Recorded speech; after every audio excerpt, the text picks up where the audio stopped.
In this session, we're going to talk about unworthiness and what drives unworthiness. So there are rules to the emotions that we feel, meaning if we feel a certain way, we are doing some specific key things that is fueling and activating and keeping that emotion alive and prevalent.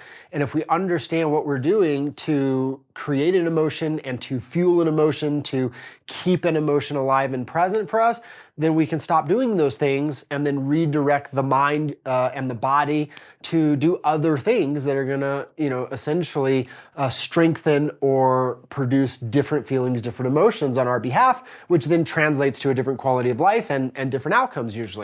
And so when we look at unworthiness and we break it down and we pay attention, like, hey, what is the mind doing when we feel unworthy?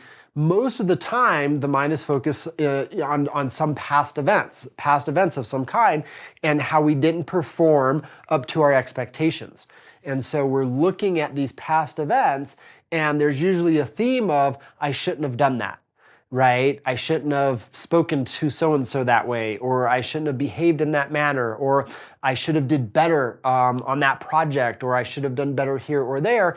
And it really is a theme of focusing on our shortfalls, our shortcomings, right? Where did we essentially not only, just make a mistake, but miss the mark, and then over-identify with that as who we are. And so, hey, it's not I just made a mistake and I learned and now I'm going to move on. That would be a great pivot so that unworthiness isn't there. We don't get caught in it. But typically it sounds something more like, I missed that mark and therefore I'm stupid. Right? There's like usually some degradation that goes on with that, where we're like, man, I did really poorly on that test, therefore I'm not good enough. I'm stupid. I'm an idiot. I don't deserve X, Y, and Z. And there's some theme of that we're playing out when we look at past events and we missed our own mark. And what I mean by we missed our own mark is typically we are dissatisfied with our performance, whereas other people aren't even thinking about it anymore, right? You might feel really bad that you made a mistake with money, or that you didn't perform the way you wanted to in a sport, or you ate something you shouldn't have, or whatever it is, right? And you look back, well, man, I treated somebody poorly when I was upset and I hurt their feelings, and I'm a bad person because I hurt somebody else. And so we don't just name what happened, but we name what happened, and then we have it define us, right? We go, oh, I hurt somebody's feelings, therefore I'm a bad person. Therefore I don't deserve X. Therefore I'm a sinner. Therefore I'm X, Y, Z. And so it's not the mistake that we made or the pain we caused somebody else, even if it was a big mistake, even if it was really destructive, right? Like, we're all destructive humans at the end of the day, or at least have the potential to be destructive. That's just part of being human. And also it's part of learning, right? I mean, we've all been a teenager at one point in time where, we were a destructive force at times and didn't even realize what we didn't know, right? And so it's not that we're making mistakes. It's not that we're not making big mistakes sometimes. It's how we relate to the mistake that's made, right? I did this, whatever this is, whether it was yesterday, whether it was this morning, or 10 years ago. I did X, and therefore it means this about me. And then how we define the meaning is usually diminishing in some fashion, right? I'm an idiot, I'm stupid, I'm not worthy of love, I don't deserve to live, right? There's this whole way that we end up defining ourselves in response to the event in the past. So a better approach is, hey, this happened, here's what I learned from it, and here's how I strive to do better in the future, and then focus on the way you want to execute moving forward, as opposed to holding on to the past. And so if we look at, again, unworthiness and what tends to fuel it, usually we have this a set of past events that we keep going back to, and we acknowledge those past events, we feel bad for who we were in those moments in the past or what we did, and then we have it define us. We have it mean something about us in a negative and derogatory fashion, and then that fuels that unworthiness, and then we just loop. We go to the same event, have it mean the same thing, go to the same event, have it mean the same thing, and we just keep thinking about that again and again and again, and then we feel unworthy in the moment, and then that motivates things, it influences actions that we take now, with the people in our life and the way we're living and the things that we're doing. The other aspect that fuels unworthiness is just constantly the, negative perceptions that we can carry about ourselves, right? I'm too skinny, I'm fat, I'm ugly, I'm not worthy, I'm not educated enough, right? And so on and so forth. And so the other piece that can fuel unworthiness is essentially why we're not. It's always a theme of why we're not, right? Why we're not able to execute something, why we're not worthy of something, and really looking at ourselves or relating to ourselves in a derogatory fashion or a diminishing fashion in some way, where we just get caught in a theme of essentially why we're not enough, right? I'm not enough because, like there's all kinds of reasons we can come up with. I'm not enough because I'm too short. I'm not enough because I'm too tall. I'm too skinny. I'm too fat. I'm not enough because I don't have enough education. I don't have enough skill. I don't have enough experience, right?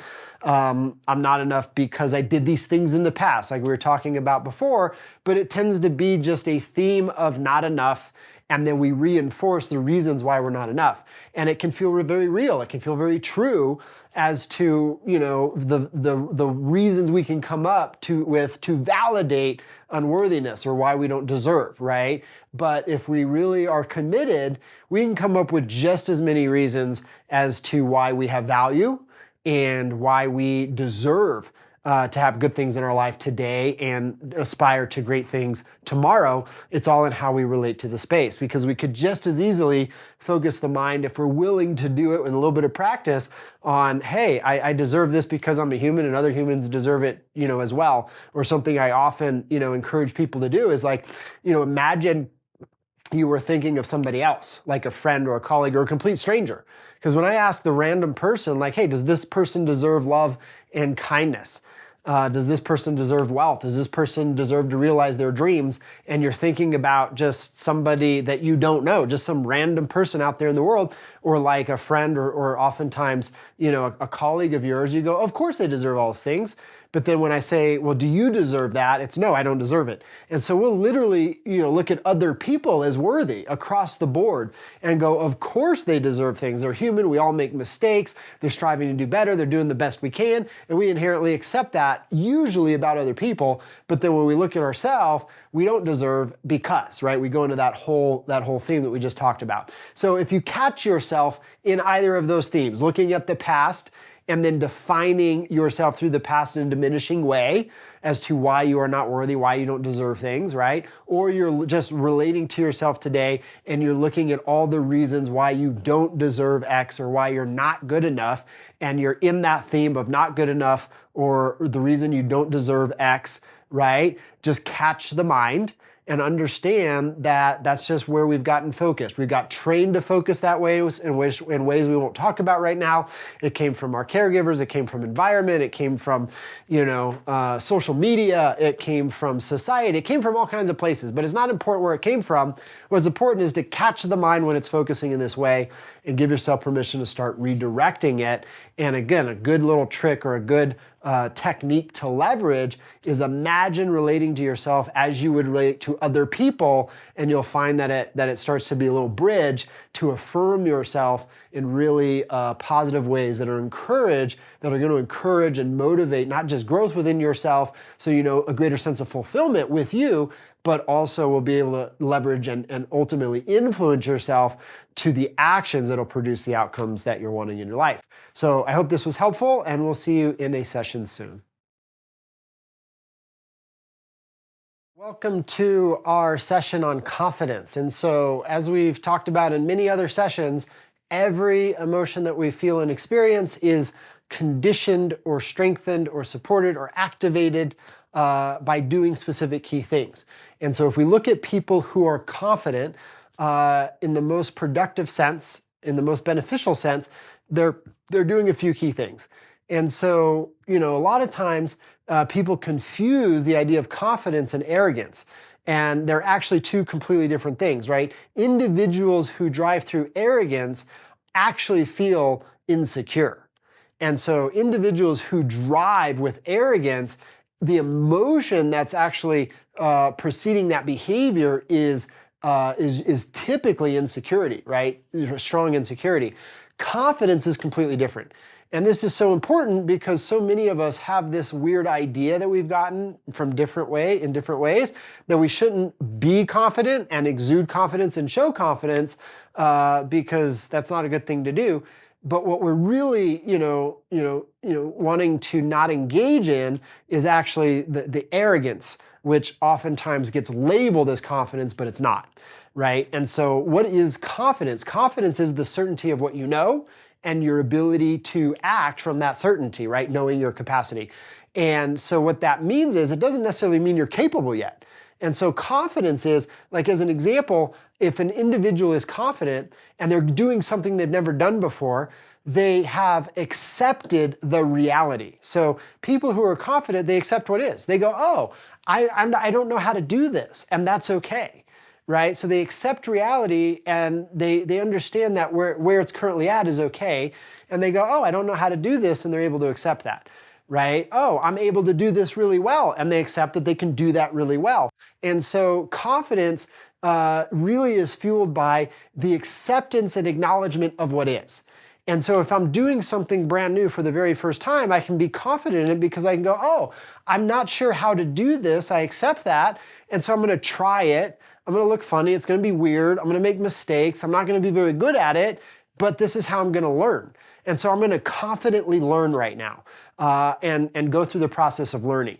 And so that's very different than the way most people start new things. When most people are going to try something new, they think they're supposed to be good at it already. They're afraid of being embarrassed, and then they start diminishing themselves before they ever begin, and therefore they never do the new thing.